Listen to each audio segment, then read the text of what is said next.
Astaghfirullah. Bismillahirrahmanirrahim. Assalamualaikum warahmatullahi wabarakatuh.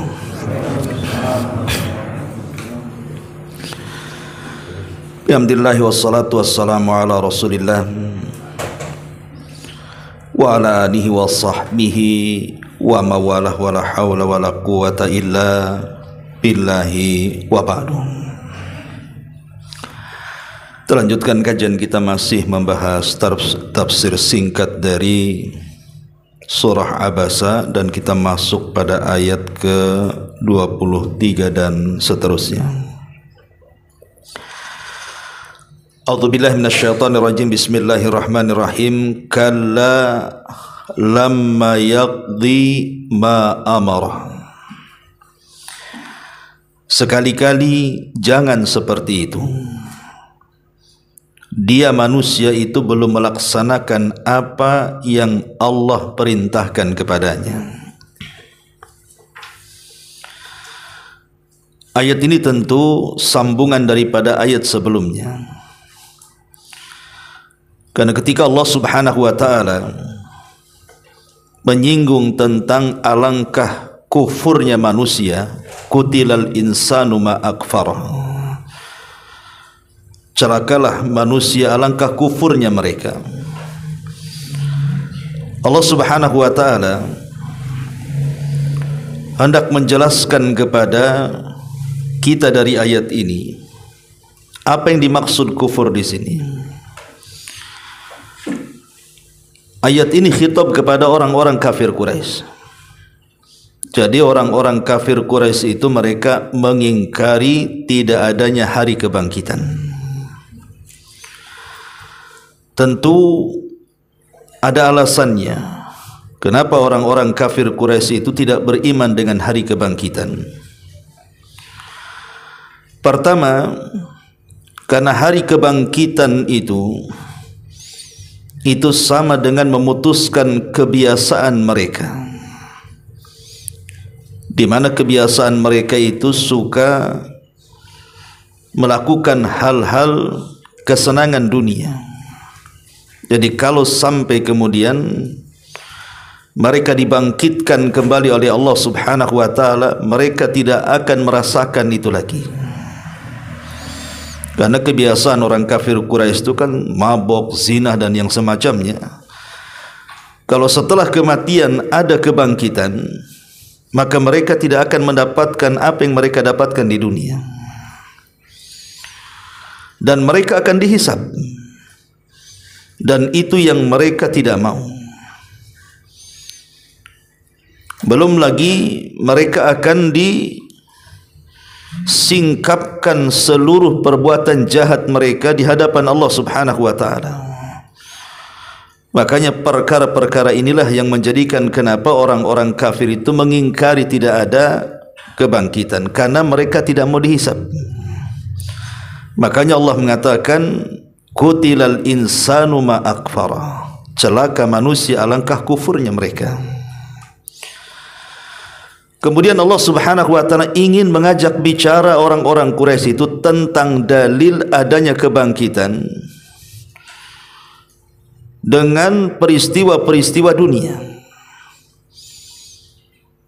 di mana Allah mengatakan min ayyi syai'in khalaqah, dari apakah Allah menciptakannya, min nutfatin khalaqahu faqaddara, dari setetes mani dia menciptakannya lalu menentukannya, thumma sabila yassarah, kemudian jalannya dia mudahkan, thumma amatahu faakbarah, kemudian dia mematikannya lalu menguburkannya, thumma idza syaa ansyara, kemudian jika dia berkehendak dia akan membangkitkan kembali.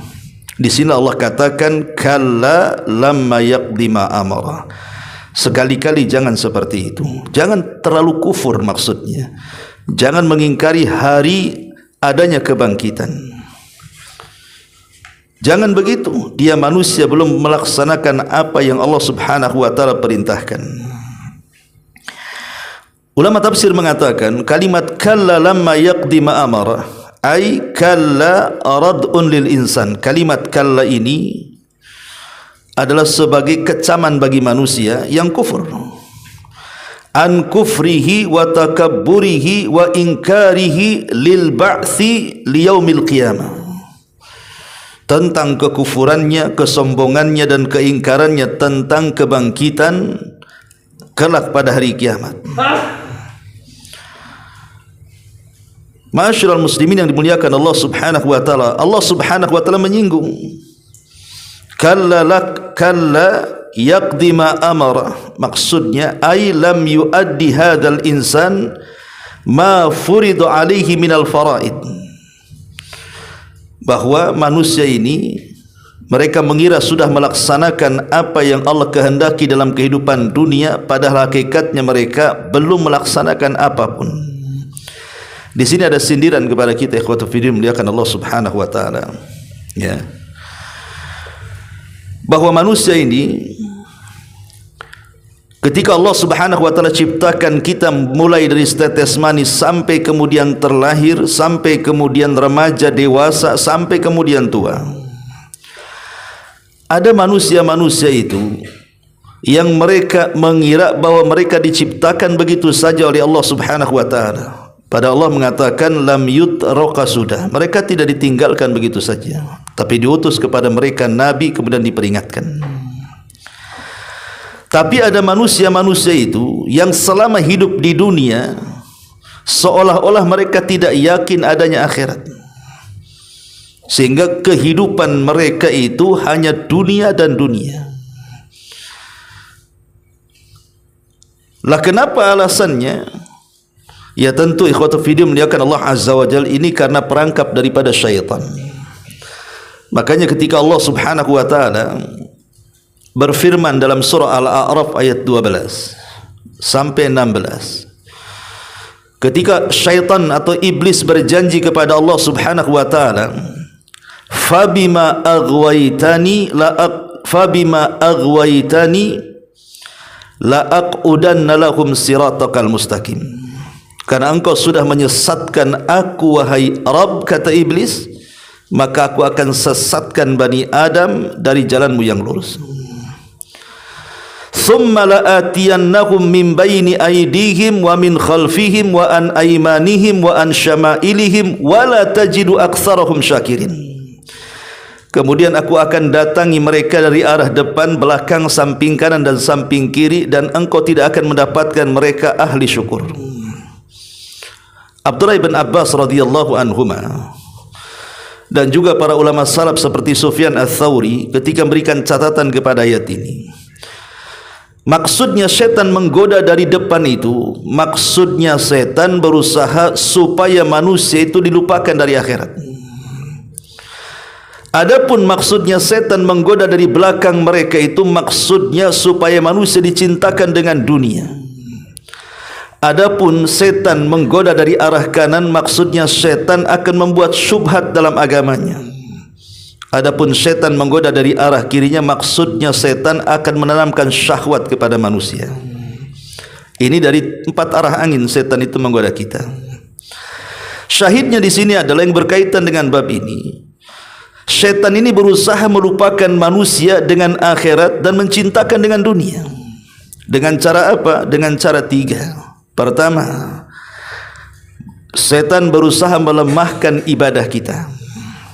Setan itu berusaha melemahkan ibadah kita, malas solat, malas ngaji, malas baca Quran, malas zikir, pokoknya dimalaskan dengan ibadah. Sebab konsekuensinya kalau orang sudah malas ibadah pasti dijauhkan dari Allah.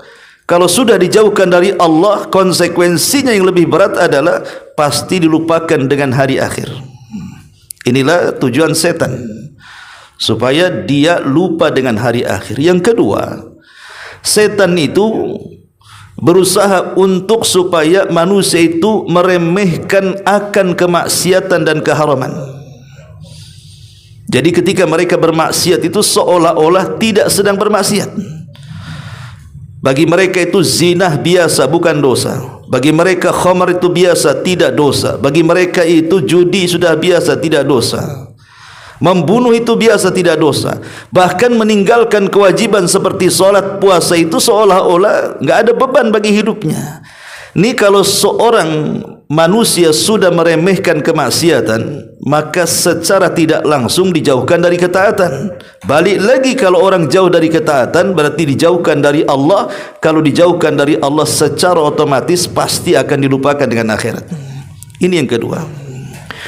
Kemudian yang ketiga, syaitan itu berusaha menanamkan tulul amal, panjang angan-angan tu ditanamkan kepada manusia itu supaya panjang angan-angannya, supaya panjang angan-angan soal dunia. Dengan cara apa? Dicintakan dengan dunia. Itulah kalimat wa min khalfihim, digoda dari arah belakang mereka, ditanamkan hubud dunia. Dari sini Allah Subhanahu wa taala katakan jama'a malan wa addadah yahsabu anna malahu akhlada. Sebab manusia itu kalau sudah mengumpulkan dunia pasti menghitung-hitungnya. Kalau sudah menghitung-hitungnya maka dia kira dia akan mengekalkannya. Itulah yang disabdakan Nabi SAW, "Lau kana libni Adam wadiyani min zahabin labtagha thalithan." Wala yamla'u fahu bni Adam illa turab. Kalau seandainya anak Adam itu diberikan 2 lembah semua emas, pasti cari yang ketiga lembahnya. Sudah dapat 3 lembah, cari yang keempat lembahnya. Begitulah tabiat manusia kalau sudah digoda setan. Dia tidak akan puas dengan dunia, kawan. Kalau orang sudah tidak puas dengan dunia, maka angan-angan kepada dunianya itu melambung. Lah disitulah akhirnya dia hanya ingat dunia, tidak pernah ingat akhirat. Sehingga konsekuensinya ada sebagian manusia itu yang berat meninggalkan dunia, karena dia sangka bahwa kebahagiaan itu hanya terbatas di dunia. Dia tidak tahu hakikat dunia, bahwa dunia itu adalah sesuatu yang fana. Dunia itu cuma 2, bisa dia meninggalkan kita atau kita yang meninggalkan dunia. Contoh umpamanya dunia meninggalkan kita. Tuh kasus kebakaran di mana, Los Angeles, California itu. Itu rumah mewah-mewah tuh. Bukan sedikit, bukan harga kayak rumah di sini. Harga kacangnya di sana harga mahal-mahal. Tapi rupanya dunia hendak meninggalkan pemiliknya. Kebakaran habis rata dengan tanah. Itu namanya dunia meninggalkan kita itu. Atau kita yang meninggal dunia. Rumahnya masih ada, kemudian kendaraannya juga masih jogrok di situ, tapi orangnya sudah tidak ada, kan? Lah dari sinilah ikhwatu fillah muliakan Allah Azza wa Jalla, di sini ada isyarat singgungan ke situ, bahwa jangan sampai kita ini ketika hidup sampai kematian belum melaksanakan apa yang Allah wajibkan kepada kita. Kalla lamma yaqdi ma amara. Sekali-kali jangan begitulah. Dia manusia itu belum melaksanakan apa yang Allah perintahkan, tiba-tiba mati kemudian dikuburkan. Thumma amatahu fa akbara. Itu nasihatnya, isyarat daripada ayat ini. Kemudian Allah Subhanahu wa taala berfirman di ayat selanjutnya. Allah Subhanahu wa taala mengatakan fal yanzuril insanu ila ta'ami. Hendaklah manusia itu memperhatikan apa yang dimakannya itu. Anna sababnal ma'a sabba. Kamilah yang telah mencurahkan air melimpah dari langit. Thumma syaqaqnal arda syaqqa. Kemudian kami belah bumi dengan sebaik-baiknya. Fa ambatna fiha habba. Lalu di sana kami tumbuhkan biji-bijian. Wa inaba wa ghadba, muncul anggur dan sayur-sayuran. Wa zaituna wa nakhla, muncul zaitun dan pohon kurma. Wa hadaiqa ghulba, kemudian kebun-kebun yang rindang. Wa faqihata wa abba, buah-buahan serta rerumputan. Allah akhiri mata'al lakum wa li'an'amikum. Semua itu untuk kesenanganmu dan untuk hewan-hewan ternakmu. 2 permisalan ini ikhwatu fiddin, yang pertama dan yang kedua. Pertama, Allah Subhanahu wa taala mempermisalkan dengan kejadian manusia dalam janin. Itu kuasa Allah yang tidak bisa kita lihat. Proses dalam janin siapa yang lihat? Enggak ada yang lihat, kan. Bagaimana 40 hari segumpal sperma, kemudian ganti segumpal daging, akhirnya ganti segumpal dari darah ke daging sampai jadi manusia, kemudian brojol. Siapa yang menyaksikan? Tidak ada yang menyaksikan.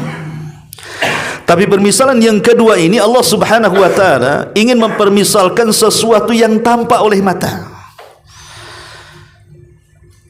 Bagaimana Allah Subhanahu wa ta'ala sanggup membangkitkan manusia setelah kematiannya dengan permisalan ini. Falyanzuril insan ila ta'ami, maka hendaklah manusia itu memperhatikan makanan yang kita makan. Nasi yang antum makan itu asalnya dari mana coba? Itu asalnya dari biji, kemudian antum taruh di tanah, kemudian datang hujan. Hujan pun Allah Subhanahu wa ta'ala memberikan kepada tanah-tanah kita itu sesuai dengan kadar tanaman yang kita tanam. Sebab kalau seandainya hujan yang turun itu deras-derasnya menimbulkan banjir, habislah itu, enggak mungkin lagi biji itu tumbuh, ke bawah banjir kan begitu. Dan ini kuasa Allah Subhanahu wa ta'ala, ya. Jadi diturunkan hujan itu sesuai dengan kadarnya saja. Kemudian sisa airnya Allah simpan dalam tanah. Kemudian dari situ baru tumbuh. Siapa yang menumbuhkannya? Setelah tumbuh kemudian besar, akhirnya kemudian di situ tumbuh biji-bijian, di situ tumbuh buah-buahan, di situ tumbuh makanan, bukan hanya untuk manusia, bahkan untuk binatang, rumput di mana-mana. Bahkan hutan pun akhirnya penuh dengan tanaman, menjadi rindang. Lah Allah katakan mata'al lakum wa li'an'amikum, itu semua nikmat bagi kalian dan bagi hewan ternak kalian. Lah dua permisalan ini sebagai dalil logika namanya, ya, bahwa dua permisalan ini bantahan kepada orang-orang kafir yang mereka mengingkari adanya hari kebangkitan setelah kematian. Kalau engkau tidak percaya bahwa adanya hari kebangkitan setelah kematian, Allah maha mampu loh membangkitkan kalian. Contohnya apa? Asal kalian, gitu maksudnya. Kalian kan dulu tidak ada. Sebagaimana Allah mengatakan, kaifa takfuruna billahi wa kuntum amwatan fa ahyakum thumma yumitukum thumma yuhyikum thumma ilaihi turja'un. Bagaimana kalian bisa kufur kepada Allah? Dulu kalian tidak ada, baru diciptakan dari setetes mani. Dari setetes mani baru segumpal darah, dari segumpal darah baru segumpal daging, kemudian berbentuk, kemudian ditiupkan roh, kemudian keluar. Kalau Allah mampu menciptakan kamu dari ketidakadaan menjadi ada, maka Allah lebih ringan menciptakan yang sudah ada dikembalikan ada. Kan sudah jadi antum itu. Kemudian mati dibangkitkan, lebih mudahlah bagi Allah. Lebih sulit mengadakan yang belum ada. Kalau yang sudah ada diadakan lebih mudah, seolah-olah Allah ingin katakan seperti itu. Kemudian dicontohkan permisalan yang kedua. Coba lihat tumbuh-tumbuhan itu. Siapa yang menghidupkan tumbuh-tumbuhan itu? Biji diletakkan, tiba-tiba kemudian turun hujan, tanah belah, kemudian jadi tumbuh-tumbuhan sampai besar, berbuah, berbiji dan macam-macam. Siapa yang menumbuhkannya? Kalau Allah mampu menumbuhkan ini, maka kalian harus paham Allah pun sanggup membangkitkan kalian. Jadi ini hendak mempermisalkan bantahan kepada siapa? Orang-orang kafir. Ma'asyiral muslimin wal muslimat rahimakumullah. Sedikit faedah untuk memperkuat dalil tentang bahwa Allah Subhanahu wa ta'ala sanggup menghidupkan manusia dari kematian. Ada beberapa kisah dalam Quran itu. Pertama, Allah Subhanahu wa ta'ala kisahkan dalam Al-Baqarah ayat 243. Allah mengatakan, alam tara ilal ladzina kharaju min diyarihim wa hum ulufun hadaral maut faqala lahumullahu mutu thumma ahyahum innallaha ladzu fadlin 'alan nas walakinna aktsaran nasi la yashkurun. Tidakkah kau melihat orang-orang yang keluar dari desa-desa mereka dan jumlah mereka ribuan karena menghindari kematian. Kemudian dikatakan kepada mereka yang menghindar dari kematian itu, matilah kalian. Kemudian setelah mati Allah bangkitkan kembali mereka. Kemudian Allah Subhanahu wa taala katakan, sesungguhnya Allah zat yang memiliki karunia atas manusia, tetapi manusia tidak bersyukur. Al-Baqarah ayat 243 ikhwatu fiddin, ini bercerita tentang seorang nabi. Nabi ini namanya Hazkiel. Nabi Hazkiel ini diutus sebelum Nabi Ilyas. Sebelum Nabi Ilyas atau Ilyasa. Jadi Nabi Hazkiel ini, Hazkiel ibnu Ajuz sebenarnya. Ibnu Ajuz itu artinya nenek-nenek. Karena ibundanya lama tidak punya anak sampai tua. Tiba-tiba melahirkan, itulah Hazkiel. Jadi di tengah-tengah Bani Israel itu ada sebuah perkampungan terkena wabah taun. Jadi wabah taun menimpa mereka, ribuan orang mati. Sama dengan kasus corona lah, ribuan orang mati gitu ya. Akhirnya yang selamat ini, mereka ingin menghindar dari wabah taun. Mereka pun kemudian berjalan bergerak menuju lembah. Tapi sampai di lembah, rupanya malakul maut sudah menunggu mereka. Itu ada kaedah yang disebutkan para ulama, al-hadaru la yamna'ul qadara namanya. Menghindar dari kematian tidak mencegah takdir kematian. Tidak mati dengan corona, mati ketabrak mobil corona. Sama-sama coronanya kan. Ya.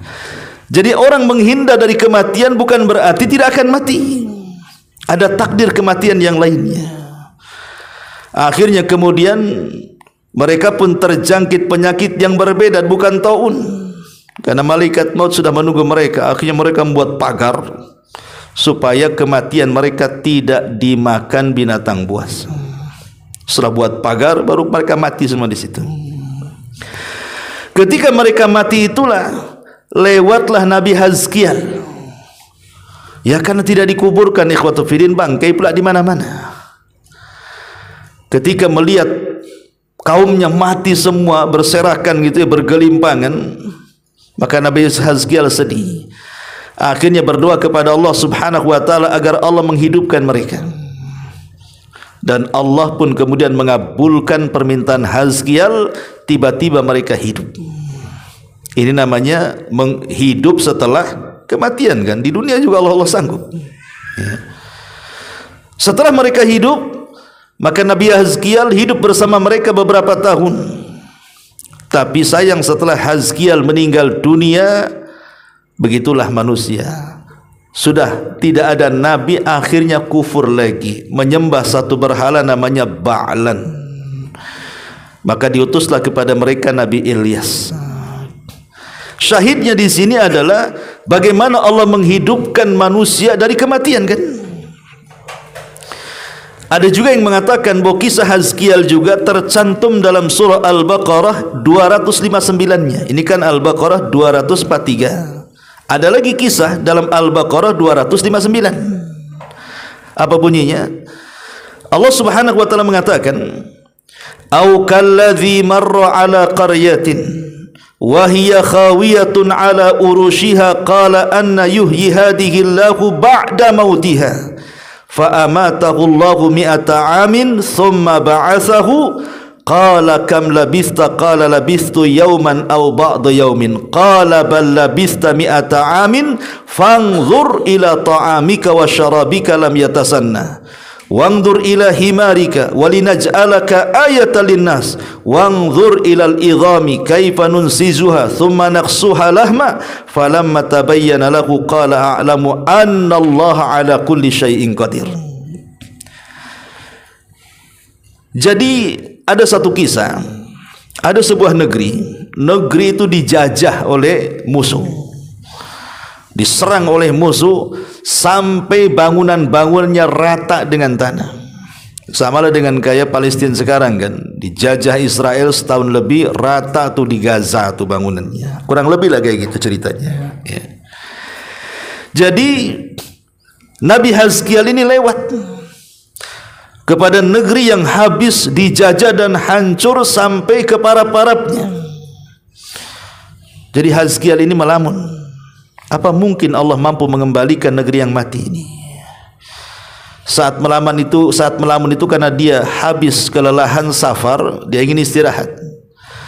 Carilah sebuah lubang, kemudian dia pun masuk di lubang itu, tertidur dia. Ditambatkan keledainya, kemudian ditaruhlah makan di sampingnya, dia tidur. Rupanya tak bangun-bangun sampai 1 abad. Bayangkan, 100 tahun dia tidur, ya. Karena tidurnya ba'da zuhur, setelah 100 tahun dibangunkan asar, jadi seolah-olah dia baru saja tidur ketika dibangunkan itu. Jadi ditanyalah kepada dia, kam labista, berapa lama kau tidur, katanya. Mungkin 1 hari atau setengah hari, katanya. Padahal sudah 1 abad tuh, ya. Maka dijelaskan, bahkan engkau tidur mi'ata amin, sudah 100 tahun alias 1 abad. Enggak percaya, kau lihat tuh makanannya yang kau bawa sudah enggak ada, minuman yang kau bawa sudah enggak ada. Lam yatasanna, minuman dan makanannya itu masih utuh, ya. Tetapi masalahnya yang tidak utuh itu keledainya. Jadi makanannya masih utuh, minumannya masih utuh, keledainya sudah jadi tulang belulang. Ya namanya diikat nggak dikasih makan setahun, ya matilah kan itu, ya. Akhirnya sudah besar lah tulang-tulangnya itu. Baru dia sadar, oh iya mungkin 1 abad. Disitulah Allah Subhanahu Wa Taala tunjukkan kekuasaannya, menghidupkan keledai kembali. Tiba-tiba entah berantah dari mana, tulang belulang itu terangkai lagi, dagingnya datang lagi, kemudian membungkus tulangnya sampai jadi keledai. Dimasukkan ruhnya, tiba-tiba berteriak seolah-olah kiamat dibangkitkan. Dari situ Uzair ataupun Hazkiel mengatakan, sekarang aku tahu Allah Subhanahu Wa Taala sungguh mampu untuk melakukan apapun. Artinya keledai saja bisa dihidupkan, apalagi kota yang mati. Pasti Allah bisa menghidupkannya. Syahidnya di sini apa? Ini keledai mati dihidupkan, kan? Kalau Allah Subhanahu Wa Taala sanggup menghidupkan keledai setelah kematiannya, masa Allah tidak sanggup menghidupkan kembali kelak pada hari kiamat? Ma'asyiral muslimin yang dimuliakan, ada yang mengatakan bahwa orang ini yang melintasi kota itu namanya Hazkiel. Tapi sebagian ulama seperti Ibnu Ishaq melemahkan riwayat ini, dan yang betul bukan Hazkiel tetapi Uzair, seorang Nabi Uzair yang dipertuhankan oleh orang-orang Yahudi. Yang Allah katakan dalam surah Taubah, wa qalatil yahud Uzair ibnullah wa qalatin nasara al-masih ibnullah. Berkata orang-orang Yahudi Uzair itu anak Allah, berkata orang Nasrani Isa itu anak Allah. Jadi Uzair yang lewat di situ. Jadi kisahnya begini. Ada raja Babylon namanya Bukhtun Nasr. Dan Bukhtun Nasr itu juga menguasai banyak belahan dunia, sama dengan pendahulunya Namrud, karena sama-sama raja Babylon Irak. Jadi Bukhtun Nasr ini membawa pasukan besar menghancurkan Palestina dan membunuh orang-orang Yahudi. Jadi dahulu orang Yahudi dibantai oleh Bukhtun Nasr itu. Semua laki-lakinya dibantai, perempuan dan anak-anaknya jadi tawanan dibawa ke Babylon Irak. Lah karena tidak ada manusia, kan, karena semua dibawa ke Irak sana, jadi kota itu hancur, nggak ada orang. Sementara sebagian orang Yahudi yang selamat, mereka tunggang langganglah kabur. Lah Uzair itu lewat di situ, melihat kota yang hancur berantakan, dia berpikir, makanya dia mengatakan, anna yuhyi hadhillahu ba'da mautiha. Mungkinkah Allah mampu menghidupkan setelah kematian kota ini? Uzair ini tidak ragu dengan Allah, tidak. Cuman kayak kita lah sekarang nengok Gaza, mungkin gak Gaza itu kayak kemarin lagi, gitu maksudnya, ya. Akhirnya kemudian Allah Subhanahu Wa Taala membuktikan ucapannya. Ketika Uzair sedang beristirahat, itulah Allah akhirnya tidurkan Uzair 1 abad tuh. Ketika bangun, rupanya kota itu sudah hidup lagi setelah 1 tahun itu, setelah 1 abad itu. Dan sebelumnya Uzair ditampakkan kuasa Allah. Ketika melihat minumannya utuh, makanannya utuh, pada 1 abad, ikhwan, antum aja naruh roti, jangan 1 abad, 1 tahun di belakang rumah hilang tuh roti itu. Ini 1 abad, ini kan kuasa Allah membiarkan roti dan makanannya itu utuh. Masalahnya keledainya sudah mati, bahkan sudah jadi tulang belulang. Di situlah Allah tampakkan kekuasaannya, merangkai lagi tulang, akhirnya menjadikan keledai hidup, kemudian berteriak. Barulah Uzair mengatakan, kalau Allah sanggup menciptakan Uzair kembali, maka tidak mustahil Allah bisa menghidupkan kota yang mati itu. Di sini juga syahidnya bahwa Allah sanggup menghidupkan dari kematian. Kemudian yang ketiga, kisah Nabi Isa. Kisah Nabi Isa alaihi salatu wassalam juga disebutkan di dalam Al-Quranul Karim. Surah Al-Imran ayat 49. Allah mengatakan, wa rasulan ila bani Israel. Dan Isa adalah seorang rasul yang diutus kepada Bani Israel. Inni qad ji'tukum bi ayati mir rabbikum. Kata Isa, aku telah datang kepada kalian dengan tanda kuasa dari Rabb kalian. Inni akhluqu lakum minat tini kahayati tayri. Aku sanggup menciptakan untuk kalian sebuah burung yang terbuat dari tanah. Jadi Isa itu ngambil tanah lempung, dikual-kual, kemudian dibentuk burung. Ya. Kemudian fa'anfuhu fihi, ditiup oleh Isa. Apa yang terjadi? Fayakunu tayran biidznillah. Tiba-tiba tuh burung yang terbuat dari tanah berubah menjadi burung asli dan hidup. Dan itu mukjizatnya Nabi Isa. Ya tentunya apa? Karena izin dari Allah Subhanahu wa taala. Isa bisa melakukan seperti itu karena izin Allah. Allah yang membuat burung itu hidup dari tanah liat. Dan ini menunjukkan Allah itu ala kulli syai'in qadir, bisa menghidupkan benda mati. Dan salah satu mukjizat Nabi Isa juga adalah bukan hanya mampu melakukan itu, bahkan menghidupkan manusia yang sudah mati. Isa juga bisa.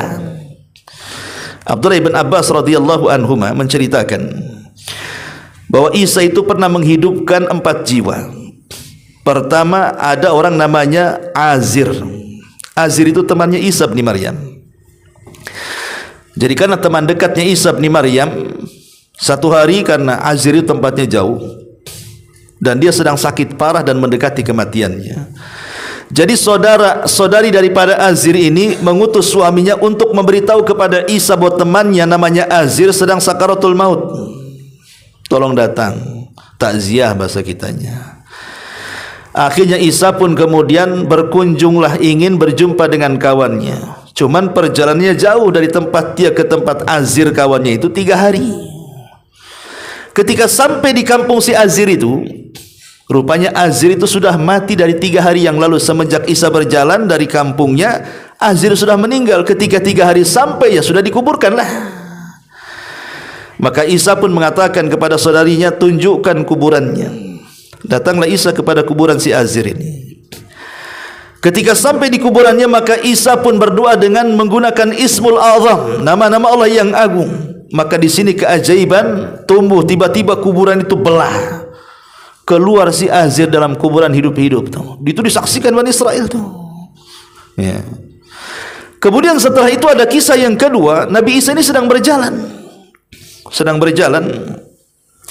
Tiba-tiba kemudian dia melihat ada seorang wanita sedang menangisi anak yang sudah meninggal, dan anaknya itu penopang hidupnya. Kisah Ibnu Ajuz namanya, anak nenek tua. Jadi nenek ini menangis karena meninggal anaknya, sementara anak itu yang menopang hidupnya. Isa lewat di situ, maka melihat kasihan dengan nenek itu, akhirnya Isa pun menghampiri anaknya yang sudah meninggal, berdoa kepada Allah, diusap, hidup lagi dia. Dan dua-duanya hidup lama, baik Azir hidup lama sampai punya anak, atau anak wanita ini juga hidup lama sampai punya anak juga. Ya. Kemudian setelah beberapa masa, rupanya Azir ini yang dihidupkan pertama tadi punya anak, meninggal juga anak itu. Maka dia minta bantuan kepada Isa bin Maryam agar anaknya dihidupkan, dan Isa pun berdoa kepada Allah, hidup pula anak itu. Ini kan mukjizat besar dari mukjizat Nabi Isa, disaksikan Bani Israel. Tapi Bani Israel ini dasar degil, ikhwan. Ya. Mereka kan orang yang keras hati. Itu mukjizat katanya, konspirasi katanya. Jangan-jangan Isa itu sudah kerjasama dengan si Azir dan anaknya, pura-pura mati kemudian dihidupkan jadi hidup katanya. Jadi justru diingkari mukjizat para nabi itu. Akhirnya mereka meminta kepada Isa, cari orang yang tidak hidup di zamannya, hidupkan dia. Permintaan yang ngeri. Ya. Kalau mereka kan hidup di zamannya kan, cari kuburan yang kuburan itu bukan hidup di zamannya. Ada yang mengatakan kisahnya begini. Jadi Isa ini sedang berceramah di hadapan Hawariyun, murid-murid pilihannya. Nyeletuklah salah satu Hawariyun ini kepada Isa, wahai Isa, engkau dari tadi cerita bahtera kapalnya Nuh katanya. Jarak engkau dengan Nuh itu berapa abad? Tak ketemu katanya. Kami tidak percaya sampai yang menceritakan orang yang di perahu itu katanya. Jarak Isa ke Nuh ini terbentang kemana-mana. Ya. Tiba-tiba dia mengatakan, aku enggak percaya dengan cerita bahtera yang kau ceritakan. Aku akan percaya kalau yang menceritakan itu yang numpang di perahu itu katanya. Akhirnya kemudian kata Isa, baik kalau gitu kita cari kuburannya. Yang numpang di perahu itu kan anak-anaknya Nuh. Di situ ada Syam, di situ ada Ham, di situ ada Yafis. Ya, dicarilah kuburan Syam. Setelah ketemu kuburan Syam itu, maka Nabi Isa berdoa kepada Allah Subhanahu wa taala. Setelah berdoa kepada Allah, dia memanggil Syam 3 kali, kum ya Syam, kum ya Syam, kum ya Syam. Berdiri wahai Syam, berdiri wahai Syam, berdiri wahai Syam. Tiba-tiba belah kuburannya, kawan. Keluar Syam ibnu Nuh. Ya. Untuk supaya meyakinkan itu Syam ibn Nuh, Isa bertanya, man anta, siapa kamu? Kata Syam, ana Syam putra Nuh katanya. Kemudian Isa mengatakan, tolong ceritakan bagaimana kisah di bahteramu, di perahu, macam mana kisahnya. Akhirnya dikisahkan sama dia. Ya. Barulah kemudian Bani Israel percaya tuh dengan kisahnya tuh. Karena yang menceritakan kan pelakunya sendiri yang di atas perahu kan. Ya. Tapi kemudian Isa mengatakan, apakah kau ingin tetap hidup atau kau ingin mati lagi katanya. Maka Syam ibn Nuh mengatakan, saya ingin mati lagi, tapi saya minta syarat, minta kepada saat kematiannya jangan merasakan sakaratul maut katanya. Akhirnya kata Isa, mati dia balik lagi ke kuburannya. Subhanallah. Lah ini kisah Israiliyat khawatufiddin yang dimuliakan Allah Subhanahu wa taala. Tapi memang salah satu mukjizat Nabi Isa adalah mampu menghidupkan orang mati karena izin dari Allah Subhanahu wa taala. Ini kan dalil juga bahwa kalau Allah juga sanggup menghidupkan orang mati di dunia, maka Allah lebih sanggup juga menghidupkan orang mati setelah kematiannya. Tapi Bani Israel ini memang aneh. Kemudian mereka akhirnya mencari-cari alasan, Isa itu memang pandai kalau dalam urusan pengobatan itu. Kami minta mukjizat yang lain katanya. Apa mukjizatnya? Tolong minta sama Allah turunkan hidangan lezat dari langit. Mungkin kurang ajar kan? Minta hidangan. Makanya di Quran itu ada namanya surah Al-Maidah. Surah Al-Maidah itu artinya hidangan dari langit. Isa menolak, tidak. Ya, tapi Isa mengancam mereka, kalau seandainya kalian tidak beriman, maka azab akan turun kepada kalian. Saya akan meminta kepada Allah. Akhirnya setelah mereka ketakutan, betul-betul hidangan itu turun dari langit, ikhwan. Makanan lezat luar biasa. Kata Isa, inilah Id untuk awal dan akhir kita. Makan oleh kalian. Hawariyun yang meminta tidak berani dekat. Coba bayangkan, takut mereka. Karena itu makanan lezat. Akhirnya apa? Isa mengundang orang-orang miskin. Ya, kalau orang miskin yang makan, habislah kan itu. Tapi subhanallah, setiap orang yang makan hidangan itu, kalau dia punya penyakit langsung sembuh. Orang stroke langsung jalan, asam urat hilang, asam uratnya, darah tingginya hilang, semuanya hilang. Ya, karena Isa itu mukjizatnya kan berkaitan dengan kesembuhan. Kan semua para nabi itu mukjizat itu biasanya disamakan dengan adat istiadat kaumnya, seperti Nabi Musa. Kenapa kok mukjizatnya tongkat jadi ular, masuk tangan dimasukkan ke situ tiba-tiba bercahaya kan? Ya karena memang di zaman Nabi Musa itu dunia sihir itu sedang puncak-puncaknya. Banyak markas, banyak pesantren sihir, ya kayak madrasah Harry Potter atau apa. Ya. Lah Isa ini di zaman dia memang perobatan, orang suka ngeracik-ngeracik obat. Sehingga ditemukan penyakit-penyakit yang dulunya aneh jadi biasa. Maka Isa pun harus lebih sakti lah daripada tabib-tabib, bukan gitu. Dibuatlah mukjizat yang berkenan dengan perobatan, sama dengan Nabi kita. Karena di zaman Nabi kita diutus oleh Allah menjadi nabi dan rasul, orang Arab itu gandrung dengan syair masalahnya. Mereka suka dengan tata bahasa yang tinggi, bersyair, jadi pujangga hebat. Maka turunlah Al-Quran, bahwa bahasa Quran jauh lebih hebat dibandingkan bahasa syairnya orang Arab. Dan begitu, ya umumnya mukjizat itu biasanya disamakan dengan kebiasaan kaumnya. Ya. Baik, kemudian ini kisah yang ketiga. Kisah yang keempat itu dijelaskan juga di dalam surah Al-Baqarah ayat 73. Di mana Allah Subhanahu wa taala mengatakan faqul nadribuhu bi ba'diha kadzalika yuhyillahul mauta wa yuriikum ayatihi la'allakum ta'qilun. Maka kami katakan, pukullah sebagian badannya dengan sebagian anggota sapi betina yang sudah disembelih itu. Ya. Begitulah Allah akan hidupkan orang yang mati itu, dan Allah akan perlihatkan tanda-tanda kekuasaannya agar kalian berfikir. Al-Baqarah ayat 73 ini menceritakan tentang Baqarah Bani Israel. Makanya surah Al-Baqarah disebut Al-Baqarah karena kisah ini. Ya, kisah tentang sapi betina. Jadi ada orang kaya, tidak punya anak. Akhirnya, tapi dia punya keponakan. Karena tidak punya anak, ambillah keponakan sebagai anak angkatnya. Setelah besar, keponakan ini kurang ajar, dia ingin menguasai hartanya. Tetapi dia tidak sabar, tergesa-gesa ingin membunuh ayah angkat yang merupakan pamannya. Dengan cara apa? Dengan cara sadis. Malam-malam kemudian diajak pergi, kemudian dibunuh di jalan. Setelah dibunuh di jalan, dilempar ke kabilah sebelah, supaya bukan hanya dapat warisan pamannya, tapi dapat diat dari kabilah sebelah. Nanti kan yang dituduh membunuh kabilah sebelahnya kan. Kalau mereka tidak mau mengakui, maka mereka harus bayar diat tuh 100 ekor unta. Cerdasnya dia, dapat waris, dapat harta diat. Ya. Lah kabilah sebelah yang mendapatkan jasa tidak diterima kalau mereka yang membunuhnya. Akhirnya kemudian antara yang menuduh dan yang dituduh, dua kabilah ini hampir perang, karena orang yang mati ini orang terpandang, orang baik di tengah-tengah kaumnya. Ketika hampir perang, sebagian orang yang berakal di antara mereka mengatakan, ngapain kita perang katanya, di hadapan kita Nabi Musa kok. Ayo kita datang ke hadapan Nabi Musa. Datang mereka kepada Nabi Musa, ya Musa, ini ada kasus ini, ya tolong pecahkan siapa pembunuhnya. Maka Nabi Musa berdoa kepada Allah Subhanahu wa taala. Ketika berdoa kepada Allah, maka Nabi Musa mengumpulkan Bani Israel dan mengatakan, innallaha ya'murukum an tadhbahu baqarah. Allah sudah perintahkan kepadaku, kepada kalian, agar kalian menyembelih sapi betina.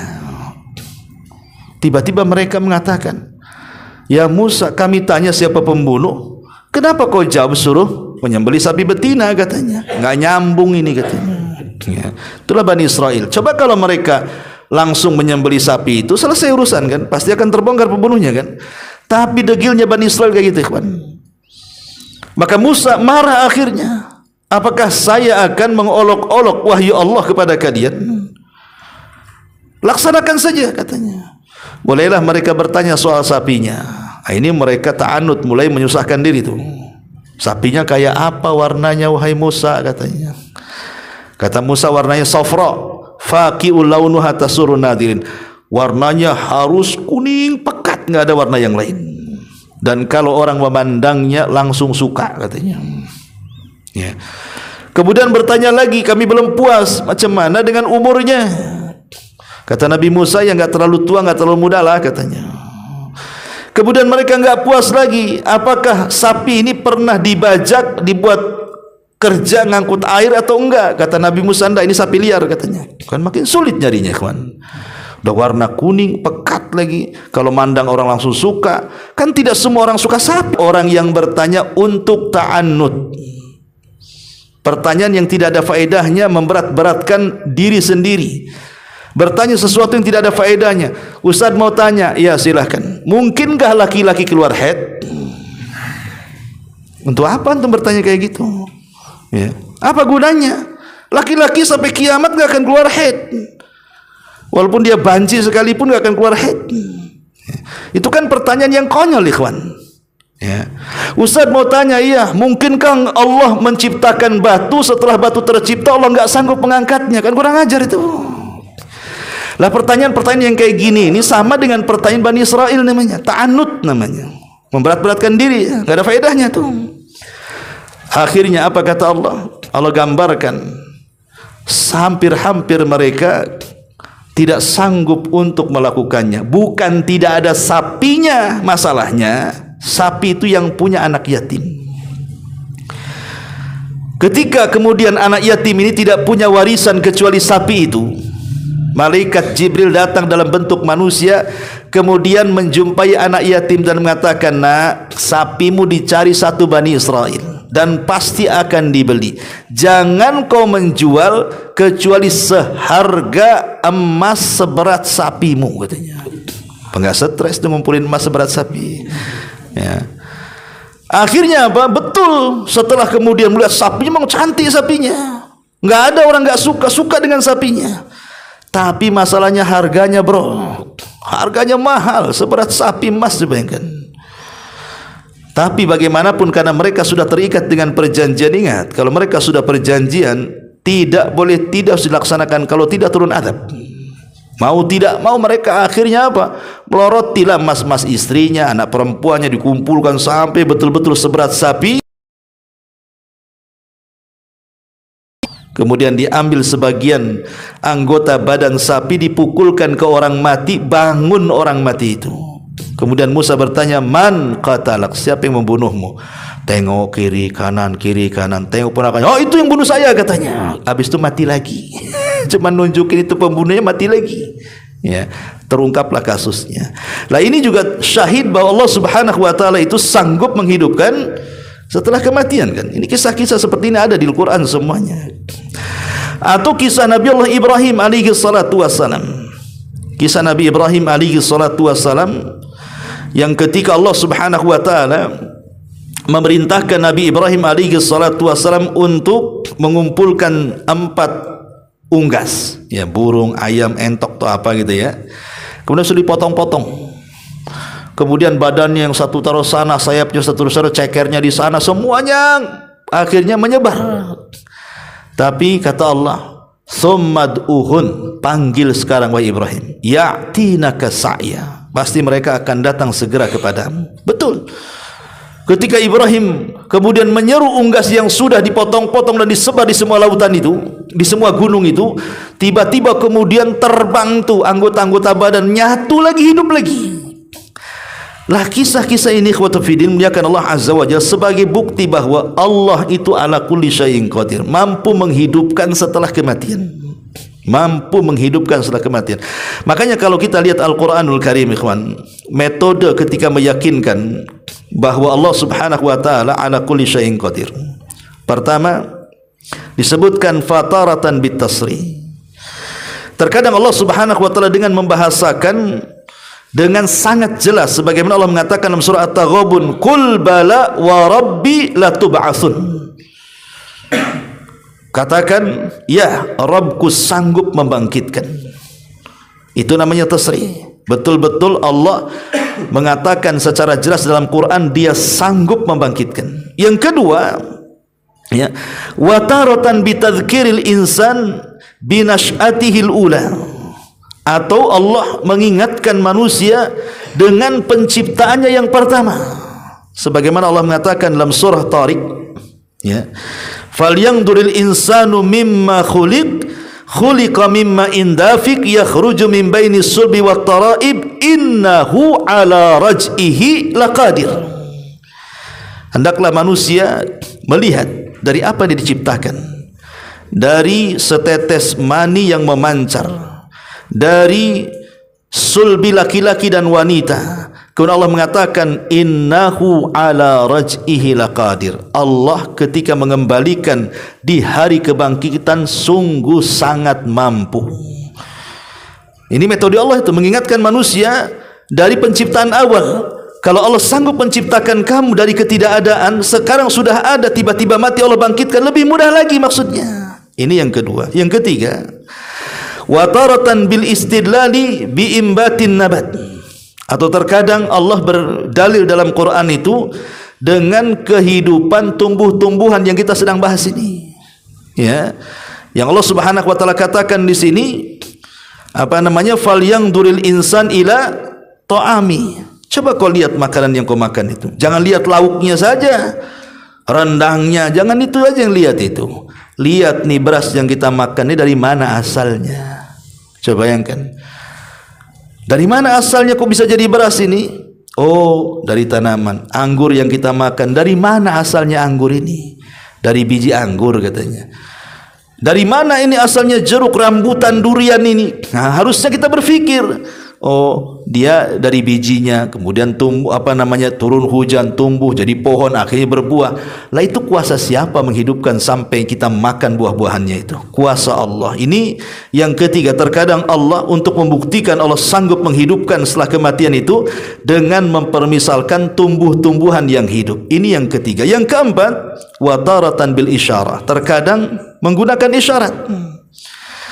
Seperti Allah mengatakan dalam surah Al-Ahqaf ayat 33. Awalam yarau anna Allah alladhi khalaqas samawati wal ard wa lam ya'ya bi khalqihinna. Tidakkah kau lihat Allah itu sanggup menciptakan langit dan bumi, dan Allah tidak lelah ketika menciptakan langit dan bumi. Biqadirin ala an yuhyal mauta. Maka kalau seandainya Allah menghidupkan kalian itu lebih mudah. Kau menciptakan langit bumi saja bisa, kau menciptakan kalian tidak bisa, ini gimana ceritanya? Allah mengatakan bahwa penciptaan langit dan bumi itu lebih asyad, lebih berat dibandingkan penciptaan manusia kan? Loh, kalau langit bumi bisa Allah ciptakan, masa menciptakan kita kembali tidak bisa? Ini akalnya di mana kan itu bahasanya? Terkadang Allah Subhanahu wa taala ingin membuktikan dengan dalil seperti itu. Atau wataratan bitanzihillahi anil abath. Atau terkadang Allah Subhanahu wa taala mensucikan dirinya bahwa setiap penciptaan itu tidak ada yang main-main. Allah mengatakan di dalam surah Al-Mu'minun, afahasibtum annama khalaqnakum abatha wa annakum ilaina la turja'un. Apakah kalian mengira aku menciptakan kalian main-main ya? Tidak, bahkan kalian akan dikembalikan, akan diciptakan kembali. Kalian tidak main-main diciptakan, sebagaimana kalian juga tidak main-main akan dibangkitkan, ya. Atau wataratan bidzikril qasasi, atau terkadang menyebutkan kisah-kisah yang tadi kita kisahkan tadi kan. Lah itulah metode Al-Qur'an, ikhwan. Metode Al-Quran untuk memastikan Allah ala kulli syai'in qadir. Dan ini bantahan kepada orang-orang kafir yang mereka mengingkari hari adanya kebangkitan, bahwa kebangkitan itu hak adanya, tidak boleh diingkari. Maka sebagai kewajiban kita kaum muslimin, di antara rukun iman adalah beriman dengan hari kiamat. Di mana beriman dengan hari kiamat terdiri daripada 5 rukun. Pertama, beriman dengan adanya kematian. Kita wajib yakin kita akan mati, dan harus yakin kita mati. Kullu nafsin dha'iqatul maut, setiap jiwa pasti mati, dan mati itu kiamat kecil yang pasti. Yang kedua, beriman dengan adanya peristiwa kubur, baik himpitannya, baik azabnya, baik nikmatnya, baik fitnahnya. Maka kita harus beriman semua akan terjadi, ya. Kemudian yang ketiga, beriman dengan kebangkitan, bahwa kita akan dibangkitkan kembali dan akan dihadapkan kepada Allah Subhanahu wa taala. Kemudian yang keempat, beriman dengan hisab. Kita harus mempertanggungjawabkan semua yang kita perbuat di dunia di hadapan Allah. Kemudian yang terakhir, jaza, balasan, ada surga, ada neraka. Itulah kandungan beriman dengan hari akhir, beriman dengan 5 perkara ini, bahwa Allah Subhanahu wa taala ala kulli syai'in qadir. Wallahu a'lam bishawab. Ini di antara tafsir daripada surah An-Naba. Kita akhiri sampai di ayat ke-32, dan selanjutnya kita lanjutkan minggu depan. Wallahu a'lam. Sampai di sini, kalau ada yang bertanya silakan kita buat tanya jawab, kalau tidak kita tutup.